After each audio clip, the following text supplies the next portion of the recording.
नमस्कार मित्रांनो, आज आपण बघणार आहोत 3 पॉईंट पर्स्पेक्टिव्ह. ह्याच्या आधी आपण 2 पॉईंट पर्स्पेक्टिव्ह आणि 1 पॉईंट पर्स्पेक्टिव्ह बघितलं होतं. 1 पॉईंट पर्स्पेक्टिव्हचं आपण एक्झाम्पल बघितलं होतं. 1 पॉईंट पर्स्पेक्टिव्हमध्ये आपण बघितलं होतं की हॉरिझॉन्टल लाईन आहे आणि त्याच्यामध्ये हॉरिझॉन्टल आणि व्हर्टिकल ज्या लाईन्स आहेत त्या व्हॅनिश होत नाही आहेत. बाकीच्या ज्या लाईन आहेत त्या 1 पॉईंटमध्ये व्हॅनिश होताना आपण बघितले. त्यानंतर आपण 2 पॉईंटमध्ये काय बघितलं की व्हर्टिकल लाईन आहे ती आता व्हॅनिश होताना दिसत नाही आपल्याला, आणि जे हॉरिझॉन्टल लाईन आहे ती पण आता व्हॅनिश होताना आपल्याला ह्यामध्ये बघायला मिळते. सो हा फरक आहे. आता 3 पॉईंट पर्स्पेक्टिव्ह करण्याच्या आधी आपण मी जसं म्हटलं होतं काही एक्झाम्पल्स तुम्हाला दाखवेन, तर तुम्ही ऑनलाईन पण बघू शकता की हे काही एक्झाम्पल्स आहेत 2 पॉईंट पर्स्पेक्टिव्हचे, आणि तुम्ही अशी प्रॅक्टिसही करू शकता. ह्यामुळे तुम्हाला दिसेल की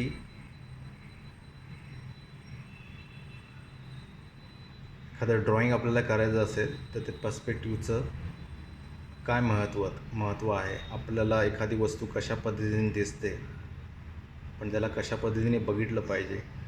प्रत्येक जी समोर आकार आपल्याला येतो, मग ती एखादी इमारत असेल किंवा एखादं लँडस्केप असेल, त्यामुळे जर तुम्हाला पर्स्पेक्टिव्हचं नॉलेज व्यवस्थित असेल तर तुम्हाला हे ड्रॉईंग करणं किंवा त्याला एका पद्धतीने बघणं सोपं जाईल की कशा लाईन्समध्ये प्रत्येक अबाव आय लेवलच्या वर गेल्यावर त्या लाईन्स कशा जात आहेत हे तुम्हाला बघणं आणि करणं सोपं जातं. त्यामुळे पर्स्पेक्टिव्हचं नॉलेज असणं हे खूप महत्त्वाचं आहे. सो आता आपण आज बघणार आहोत 3 पॉईंट पर्स्पेक्टिव्ह. त्यासाठी मी एक लाईन आखली आहे, हॉरिझॉन्टल लाईन, आणि त्याला 2 पॉईंट घेतलेत आणि एक पॉईंट मी इथे घेतलेला आहे खाली. आता ह्यात तुम्हाला बघायला मिळेल की इकडे मी कुठल्याही प्रकारची लाईन किंवा क्यूब आखलेला नाही आहे, कारण की जेव्हा आपण 3 पॉईंट पर्स्पेक्टिव्ह करतो तेव्हा आपल्याला आधी एक पॉईंट आपण इकडे घेणार आहोत. आपण पॉईंटपासून सुरुवात करणार आहोत. आता इकडे कुठली लाईन वगैरे नाही, कारण की आता व्हर्टिकल आणि हॉरिझॉन्टल लाईन्स हे सगळे तुम्हाला दिसतील इकडे व्हॅनिश होताना. सो हा पॉईंट घेतला मी, ह्याला इकडे व्हॅनिश केलं.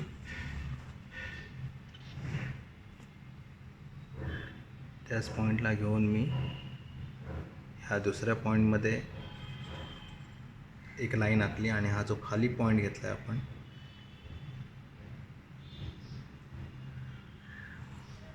तिथे एक लाईन आहे. आता मी अजून एक पॉईंट घेईन या इथे, आणि ह्या पॉईंटला पण मी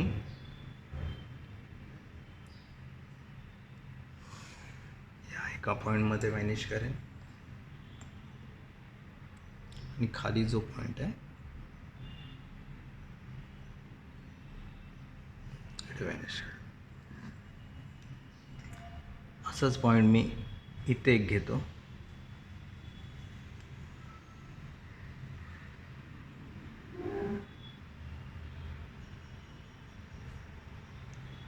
इथे व्हॅनिश करेन.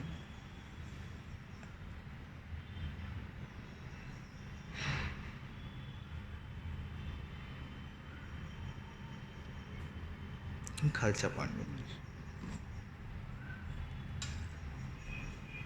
आता बघा, तुम्हाला ह्यामध्ये हा एक पॉईंट मिळाला आहे. सो ह्या पॉईंटला पण मी नेहमीप्रमाणे आपण थोडं डॉटमध्येच लाईन्समध्ये थोडं फील येण्यासाठी पलीकडची लाईन आहे.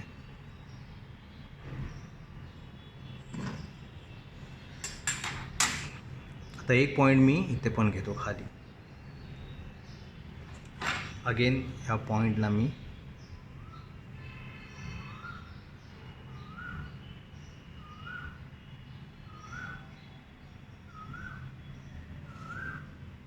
ते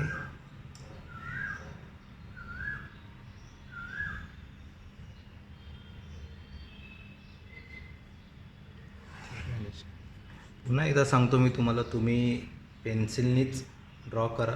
मी पेनाने ह्यासाठी करतो कारण की व्हिडिओमध्ये दिसण्यासाठी जरा ठळक आणि सोपं पडतं म्हणून. आता इकडे तुम्ही बघाल, मला हा एक पॉईंट मिळाला इकडे आणि हा एक पॉईंट मिळाला मला इकडे. तर ह्या पॉईंटला मी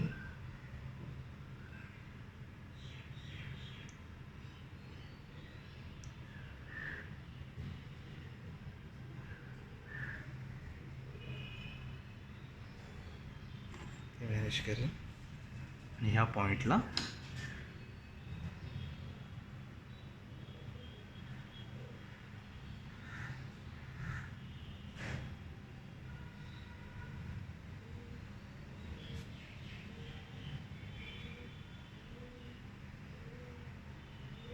पलीकडच्या पॉईंटमध्ये व्हॅनिश करेन. तर एक लक्षात घे तुम्हाला, हे बरोबर हा इकडे बघा, हा पॉईंट मॅच झाला, म्हणजे हा व्यवस्थित आपल्याला एक क्यूब मिळाला आहे. आता जनरली 3 पॉईंट पर्स्पेक्टिव्ह तुम्ही बघाल तर एखाद्या ठिकाणी आपण कुठल्या उंच ठिकाणावरून पद्धतीने बघितलं तर ही रचना आपल्याला दिसते.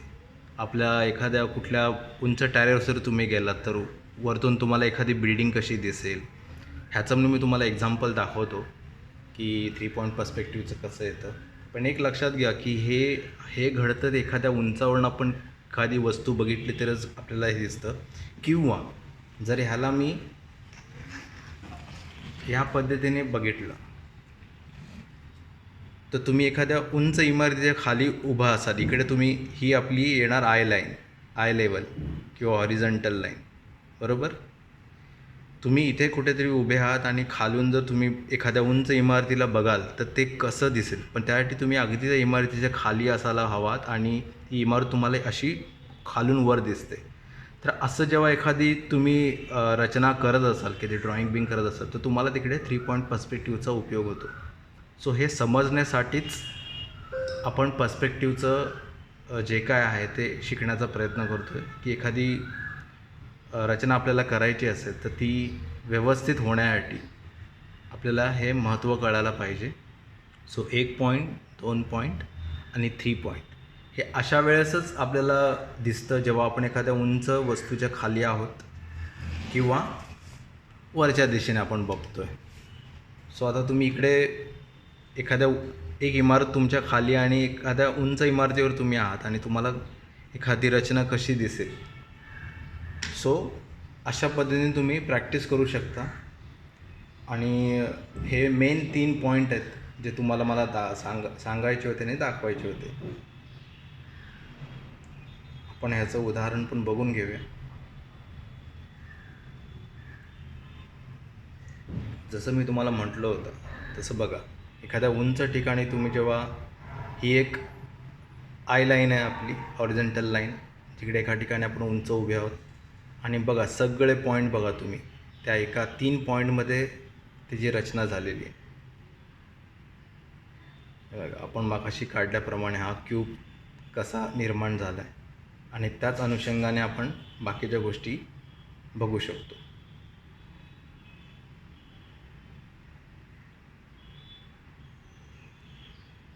सो हे काही एक्झाम्पल्स आहेत, राईट.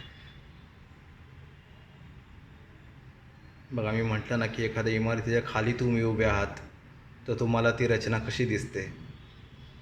सो काही एक्झाम्पल्स आहेत, ह्याची तुम्ही प्रॅक्टिस करू शकता, करेक्ट. हे बघा एखाद्या उंच इमारतीच्या खाली तुम्ही आलात तर इकडे तुमची हॉरिझॉन्टल लाईन आहे जिकडे आय लेवल आहेत आणि तुम्हाला ते स्ट्रक्चर कसं दिसतं आहे. तर हे मदत होते आपल्याला 3 पॉईंट पर्स्पेक्टिव्हमध्ये.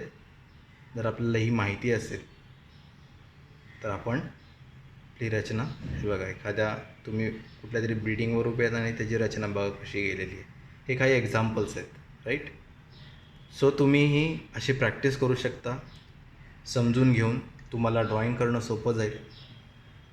सो अशा पद्धतीने तुम्ही प्रॅक्टिस करत राहा. अजूनही काही मी व्हिडिओज घेऊन येणार आहे ज्याच्यामध्ये तुम्हाला आता मी शेडिंगचं नॉलेज सांगणार आहे की कशा पद्धतीने एका ठिकाणी लाईट पडला तर त्याचा परिणाम काय होतो. तो आपलं पुढचे व्हिडिओ असणार आहेत ते मी ड्रॉइंग सकट तुम्हाला आता पर्स्पेक्टिव्हचं जर नॉलेज मिळालं आपल्याला, आता त्याचा वापर कसा करायचा, शेड इन लाईट काय आहे हे आपण पुढच्या व्हिडिओमध्ये बघणार आहोत. थँक्यू.